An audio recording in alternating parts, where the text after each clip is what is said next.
Hello, my friends. How are you today? Hi, my name is Natasha. I am the creator and the founder of the Glow Up Method. I'm so excited that you're here with me today. Guess what? It is a super Saturday. And you know what happened today? Something really cool happened. This happened, and I know it's backwards, but my daughter graduated from UC Berkeley. Yay! She did it. Oh my gosh, I'm super, super, super proud of her. I mean, come on now. She finally got which was a really big deal for her, an actual like ceremony in person celebrating her accomplishments. So not only was it the accomplishments of the last 4 years, but I was telling her it's a culmination of every accomplishment she's had basically since birth, right? Like, but in an academic sense, it's been, since she joined preschool. So she's had she actually did have like a 5th grade one, and she did have an 8th grade one. So she did have some celebrations, and I really do think we did a really good job for her COVID one. We were all here. My mom, because she was in isolation, she ended up coming. My brother just happened to stop by, and we were just at that point like, whatever, just come in. We were all knew that we had all been isolating. So we were like, what, so they came, and then like my cousin and her husband and kids came, but we like social distanced with them. They were outside. So it actually ended up being this like really big thing. We decorated inside, and, there was all kinds of stuff celebrating her high school thing and her, transition going into Cal. And, they ended up doing like a drive-through ceremony where she stood with the principal in that was like a cardboard cutout. We went to the park as a family. We all took photos. Some of those photos were definitely inspiration. That on top of the photo that my daughter had taken of me, that like was really like a catalyst thing to be like, whoa, that is me, kind of moment. So, that was like a pivotal moment in my mind. So she had this big ceremony today, and she seemed very happy. The weather was lovely. And I am pretty good. Like, fool me once, shame on you. Fool me twice, shame on me. Fool me 3 times. I just don't even know what to say. I kind of deserve it at that point. But like, so when we went for Brad's, his was the first ceremony back from COVID. And so it was like many students. It was so disorganized. It was like atrocious. But like, it was what it was. Like, literally, I think I even said this on here, was out of the stadium for a good half of the actual ceremony. Like, him and hundreds and hundreds of other students. And by the time they got in, he got placed in the stadium. He wasn't even on the ground. And I was like, screw this. And I went over and I went to go take pictures of him. And then I was like, come on. And they were like, him and his buddies, like his buddies saw me and they were like, oh my gosh. Like, there's 2 of the best photos. Cause they're just dying. Like, here's your mom all up in the kids. Like, I'm getting my picture. Like, I don't care who you are. I'm coming to get that picture. I didn't do that today. I was really trying to respect, it's a different situation with the daughter. Like, I was trying to respect her space and her like experience. And so, I think it was just very different, but he ended up coming and sitting with us, plus his 2 roommates, which were twins. And we were sitting with their parents, and then like, literally they turned their tassels with us. And it was like, it was totally cool. It was just, it was a very unique experience. I went last year to, my son's girlfriend's ceremony, and my daughter and I we were cooking. It was hot, and we were like, oh my gosh. So I was like on the prowl. I was like, I am looking, where are those sections with the shade? I'm gonna find you. And thankfully, I mean, just as like would like be like, everything happens for a reason. Like, I got parking in the stadium lot, which was so great for Tyler on crutches. I got shaded seating, huge. I mean, you should see how many people were in the stands. And this was the vibe. That was the luck to give them some shade, because it was that hot. But it was very comfortable where we were. And I had bought extra tickets because I didn't know if my mom was going to come. I didn't know, like, Owen literally ended up sitting with her. So, I had his extra ticket, and I bought like an extra ticket just cause. So we ended up, we ended up having all this extra space so Tyler could actually sit there and turn and take up 3 seats for his leg. So that was perfect. And he was like in the shade, and he ended up having to do steps, hadn't done steps yet. Like we've been doing the scoochie on the booty situation. So yeah, I mean, it turned out to be a really nice day. She's this evening someplace, like her boyfriend had surprised her with something. So they were going to like a hotel and they were going away. So we just went and got ice cream. I had reservations like everywhere, all over town. We had Benihana, we had Ruth Chris, we had, oh, I love Original Joe's. Oh my gosh, I really wanted that. Shout out Original Joe's. I love you. Oh my gosh. But if you ever go, there's one in the city. There's one in Daly City. Love the butter cake. I love the veal. Like, just so good. Like, it just, yum. Just delicious. I love it. Anyways, I ended up, she just wanted ice cream. So we went and we had all like these fancy, and I got this, oh my gosh, it was so good. So it was like at the place where, I don't know if you've ever seen, it was like a man versus food thing where they have this thing called the kitchen sink. That's like 8 scoops of ice cream and 8 toppings, whipped cream, and all kinds of things. But we did not get that because we were like, listen, this just doesn't seem like, we were all heebie-jeebied out. We all kind of like our own stuff, and some of the kids didn't even want ice cream, so you know, they ended up ordering food. But like, I got this beignet sundae, and it was like these warm beignets. I could pick my ice cream, and they had this thing called like caramel crunch, and it had these like little crunchy things in there. Oh my, it was so good. And then warm caramel on the top and whipped cream. And I didn't want chocolate sprinkles, so they gave me some almonds on it. Very good, delicious. And I think it had whipped cream. Yeah, it did. But it was so good. Powdered sugar. I loved it. It was delicious. So I was happy. She seemed happy. We had flowers, you know, we had balloons. Like, you know, it was a great day. So I'm very, very proud of my daughter for really overcoming a lot in these last 4 years. Definitely a challenge, right? It's a very different experience. Like, there's just so many challenges that she faced, like finding her own voice and finding her own authenticity and finding what it is she wants, and having the courage to really discover and go down unfamiliar paths to see if that seed would flourish, or if maybe it would fizzle out. So super proud. I don't know where she'll be and I don't have that pressure like on her. Like, I didn't pressure my son either, because again, I don't think that anybody's going to have more pressure on them than they do themselves. Like, I don't pressure anybody quite as hard as I pressure myself. Like, the pressure cooker up in here is real, people. And so I think that just having this space where you are allowed to define and not feel rushed and hurried and under this like external pressures to figure it out, I think is such a gift.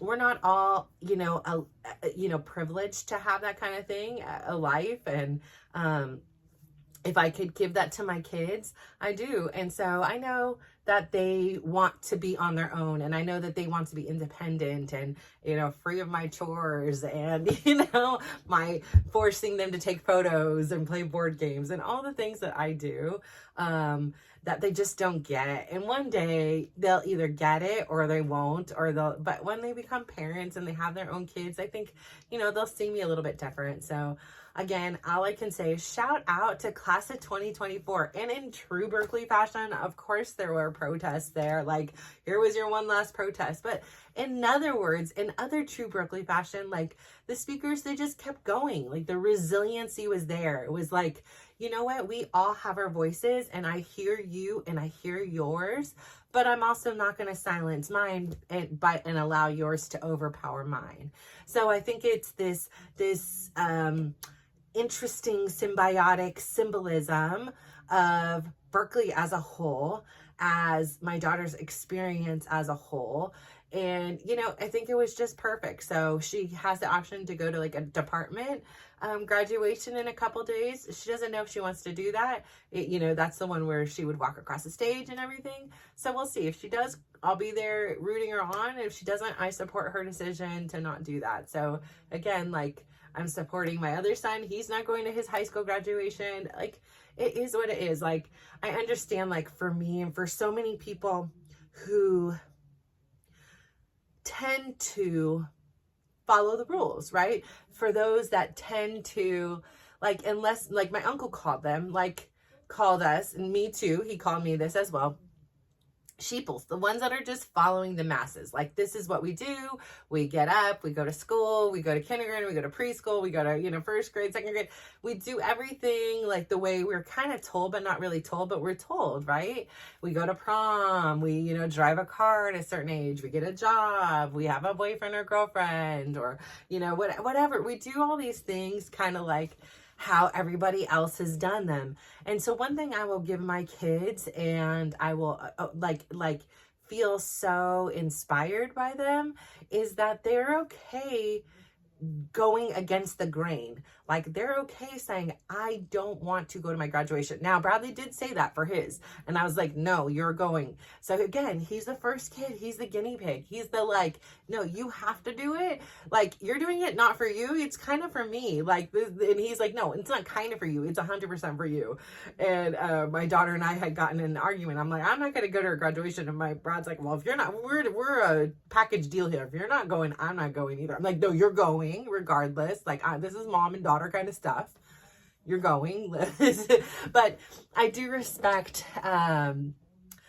their opinions about their own situations. I do say, yes, we are all going to go and support. If this is something you want to do, we are a team and we will support. I mean, there, you know, he was saying that he still would have gone without me. I believe he would have. But you know, I say that to say, like, I get confused sometimes by it, but then I understand it. Like, my oldest one, I'm like, if you don't go to prom, you're gonna, like, regret this when you're older. Like, he'll come up to me still. He's like, yeah, still not regretting that prom I didn't go to. And I'm like, stop. Okay, I'm getting it now. So now when it comes to my other kids, I'm like, are you going? No. Okay, cool. You know, like, it doesn't have all this pressure. And I understand, like, yeah, life isn't all about, like, me getting that photo of you doing that same thing that everybody else is doing. And the fact that you don't have this FOMO, this fear of missing out, like, that's something to be really proud of. Like, I'm, you know, and it's not like you're choosing not to go because you don't have anybody to go with. Like, you're choosing not to go because it doesn't align with who you are. And I should be really celebrating that and not, like, trying to force them into this mold. And so that's why I get in this mental conundrum with Dylan and his college situation, because here on one hand you have these great opportunities, you know, so many wonderful schools. I mean, UCLA, Cal Poly, USF, University of Portland, UC Santa Cruz. Like, I'm about to sneeze. Excuse me. Whew. I was like, I swear I could, like, smell the paper in this thing. All of a sudden, oh my gosh, I'm gonna sneeze again.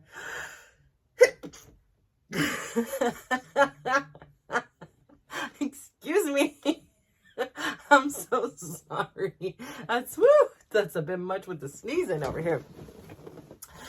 Allergy season is coming out, like, in force.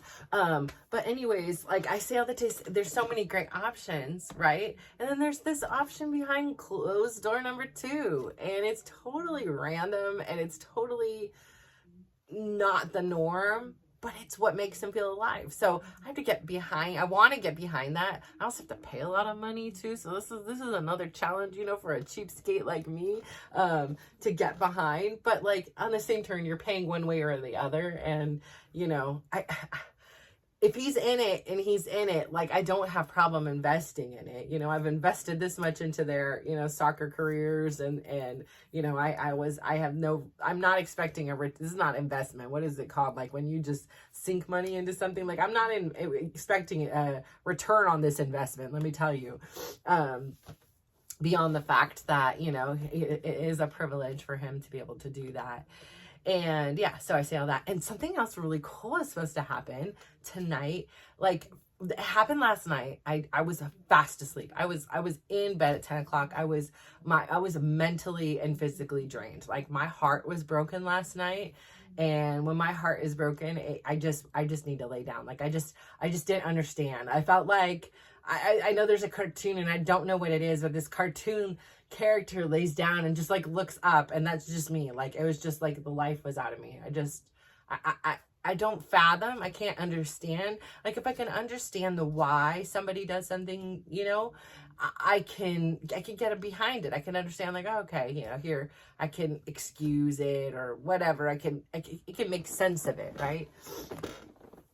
But when I can't understand the why, it's really challenging for me. So yeah, I had a difficult time last night. But anyways, the whole point is something really cool is the Northern Lights were visible here in Northern California. How cool is that? Like, I don't need to go off into some like negative something degree something and go see it. So supposedly at around 10 o'clock again, they're 10 to 4 a.m. or something like that. It's supposed to be visible. So it's 9:07 p.m. I am done with my steps. And I think I'm going to go and try to explore. Now, they say you have to do some settings on your phone. This where we lose me again with this technology stuff about the exposure. I didn't even know you could do exposure on a phone. I'm sure others do, but I just don't. Oh my gosh. So, yeah, I'm hoping, fingers crossed, I will see some kind of northern light on my Mother's Day Eve. And so one thing I really wanted to say was, you know, despite the fact that yesterday I was feeling really heartbroken, there were moments in that I wanted to go to my right hand. I wanted to be angry. I wanted to be the biggest bee in the world. Like I wanted to like literally go do a kickboxing class and just punch the crap out of a punching bag. Like I just was so like, I had so much like disbelief, anger, every story, like all these things that didn't make sense before, like all of a sudden collided, and it brought together all these puzzle pieces for a puzzle that I didn't want to solve. Like I just didn't even want to know all this stuff was happening. I didn't want to know that like Chris had told my family about our separation before we had ever told our kids, and that it's leaked to my kids. Like it just pisses me off. And so I am really trying to work on honoring the fact that I'm angry and I'm mad and I'm frustrated by it. And I'm also trying to not let it shake me out of my core, like shake me who I am, shake me from who I'm working to be. And, you know, just because of somebody else's choices and actions, it doesn't have to take me down as a result. And so I'm really working to not ignore what I feel or dismiss it, but to really sit with it and honor it, but on the same time know where I want to go and know what I want to do with it. Do I want to sit here angry? No. Do I want to sit here and speed or be frustrated or angry or feel that?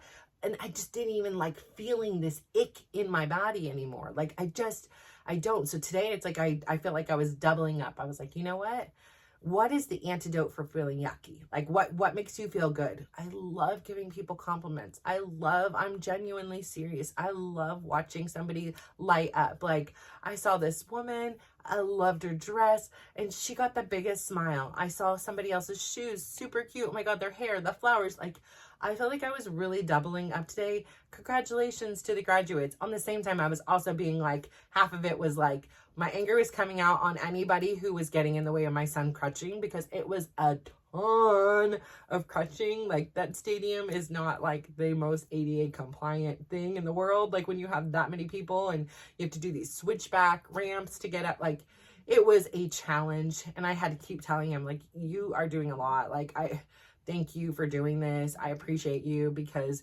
this is a lot of hard work to do this when you can't even put a toes width of pressure on your foot and it's hot and there's thousands of people around you. So I say that to say like he did a great job, and like anybody who got in the way, I'm like, excuse me, we have somebody here on crutches, you know, like unfortunately they got the little saucy side of me today.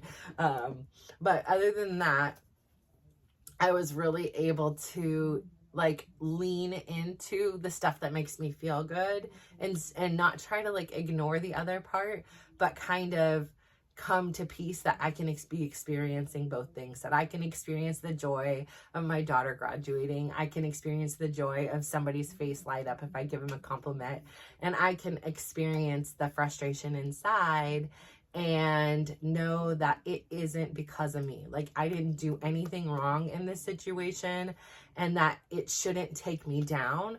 And my natural instinct is if somebody says something bad about me, if somebody does something, you know, I want to believe that that's true, but I know in my gut it's not true. And now I'm looking for, oh wait, here's text proof, like this isn't true.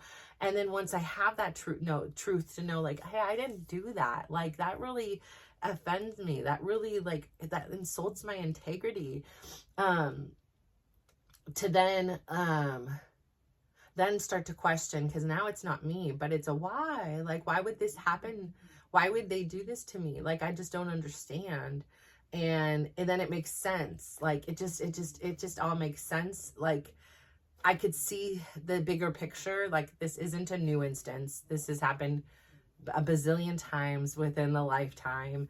And it's not just limited to those two, but those two are frequent flyers in this, kind of weird kind of dynamic where suddenly, in a less of better words, like, they victimize themselves and make me a bully out of something that never happened. Like, I never said I wasn't going to take anybody to, I have multiple reservations. I didn't want to waste my time making multiple reservations that I went to have to cancel if I wasn't willing to pay for the dinner. I was saying I will pay for it. And so to then be told, yeah, it just was to be told, oh, well, you're not going to pay for it. Well, of course I'm not. And then, oh yeah, by the way, Chris, you're her dad. Why don't you pay for it then? Why is it always on me to do everything? Why is it on me to make a plan? Why is it on me, you know, like, to do everything? And then you to sit here and criticize. And actually it's not even true. Like, I never said I wasn't going to pay for it. I was very much going to pay for my daughter's celebration anywhere she wanted. I was like, Brazilian steakhouse, whatever it is, I'm willing to take you. You graduate one time, we can go and celebrate it. Anywho'sville, I really need to continue to work on that, because it's a very triggering experience for me, and I'm trying not to let it overshadow like such great things, but it hurts me a lot because I didn't say that. If I said it, I'd be like, yeah, I said I can't afford it. Like, that's is what it is. Like, I have no problem in speaking up. And I think that's the frustration, is that, like, I work really hard at having and sharing my authentic voice, my authentic feelings. This is my true feelings. And so when somebody takes my voice and twists it and makes it a story that isn't true, it really, really hurts me. So here I'm giving ammunition. There you go. You want to know how to hurt me? Here you go. And you know, like, it just is, and I've asked so many times, and like, for that to not happen, and it continues. And so again, they're not going to change. At the end of the day, that's who they are today. And it doesn't mean that they can't change, but I can't sit here and bank on them changing. The only person I can bank on changing is me.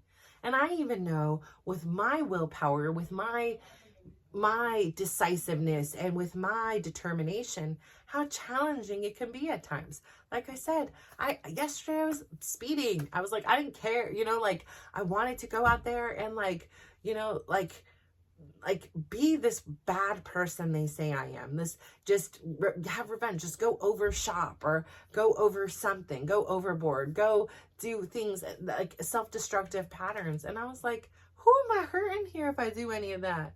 I'm only hurting me. It's not hurting them.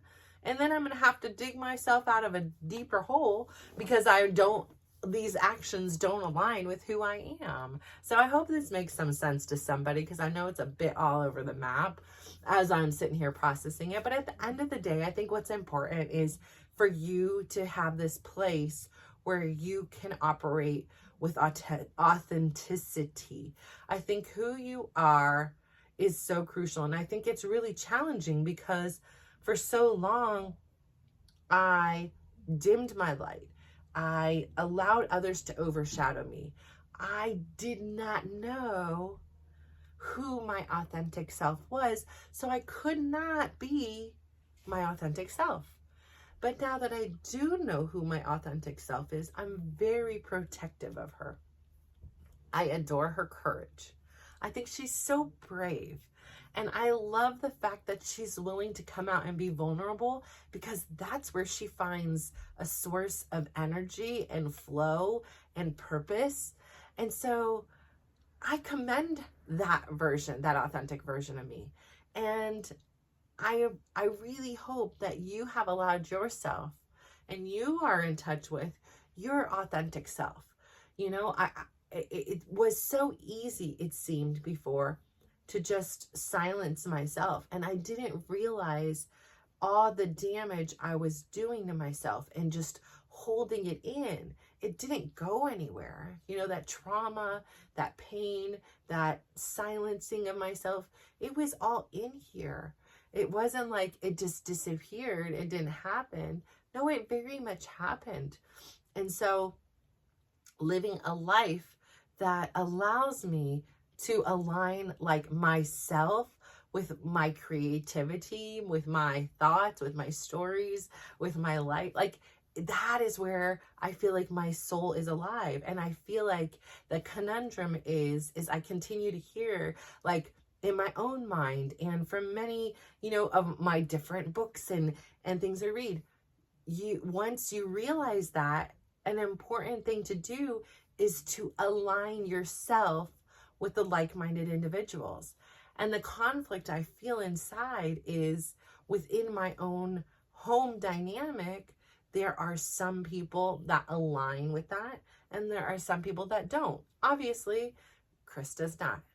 That's an easy solution. We've decided to separate. Okay, it's not easy, but it's simple, right? I can